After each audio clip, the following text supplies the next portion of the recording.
A few moments later. Good day po sa inyong lahat. For today's vlog, magluluto tayo ng kamansi po kasi mahal yung langka sa amin dito. Kaya kamansi inisipan ko na lutuin.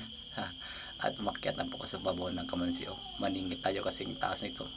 So, kukuha ako ng 6 piraso dyan para pangulam natin. Gataan natin, lagyan ng sitaw, munggo at saka talbos ng kamuti at saka konting karne. Ito na po, nakakuha na po ako ng isaw na saka ang iba nahulog ko na po. Yun, perfect. At saka pababa na po ako kasi yung tuhod natin is medyo nagbabibrate na, kaya nag spiderman ako pababa. Ayan o, makita yun ng kamansi. Andyan ako sa bahay, balatan natin ito para masarap pag nabalatan kasi yung kanyang balat nito is sobrang pait. Kaya binalatan ko gamit ng stick, nusok ng stick na ganyan, para yung kanyang katas hindi magpunta sa ating kamay. Yan, simple lang pagbabalat, diba? Simple lang yung pagbalat yan, basic na basic, diba? O, tignan nyo. So, nakahirap-hirap lang. Yan o, lahat na balatan na. Saka gihatin na natin ng maliit to. Ayun, yan.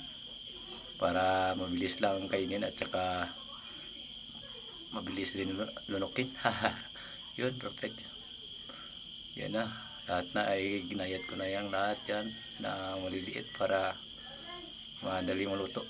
Yun, perfect. Pag luluto yan. Ulam namin, yan. Is kamansi, munggo, sitaw at saka talbos na kamuti at konting karne. Saka nakuha na ako ng kahoy, yan, para dito lang sa labas tayo magluluto. Nakanda na rin yung kaldero natin dyan na sobrang ganda. Yan ako pa sa aking lola.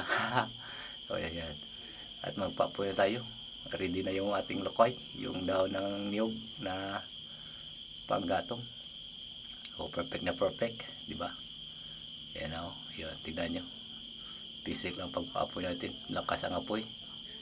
Yan nga sa labas ako nagluto para pwedeng palakasin yung apoy pag gusto yung lagay ng kahoy. Saka kunin natin yung daon ng kamote sa kanyang stem. At ang stem niyan is tatanim natin para sa sunod. Mayroon nating harbisin na pwede nating ulamin sa sunod na pagluto natin, pag vlog natin ng pagluluto. Yan.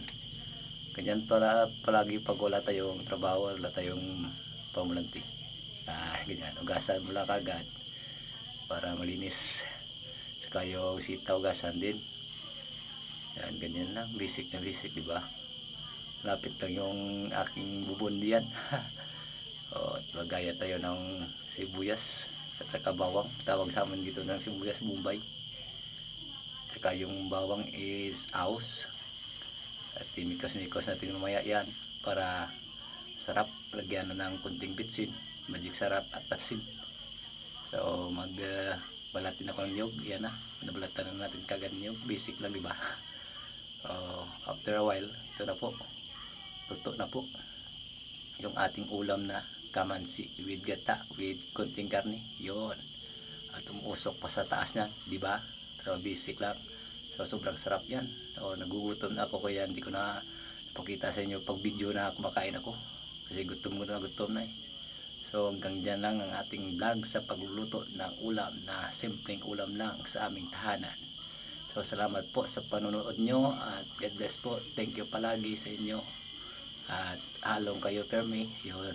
At ingat kayo permi. Paki-subscribe na rin po ng YouTube channel ko at paki-follow na rin ng Facebook page ko. Salamat po sa inyo. God bless po.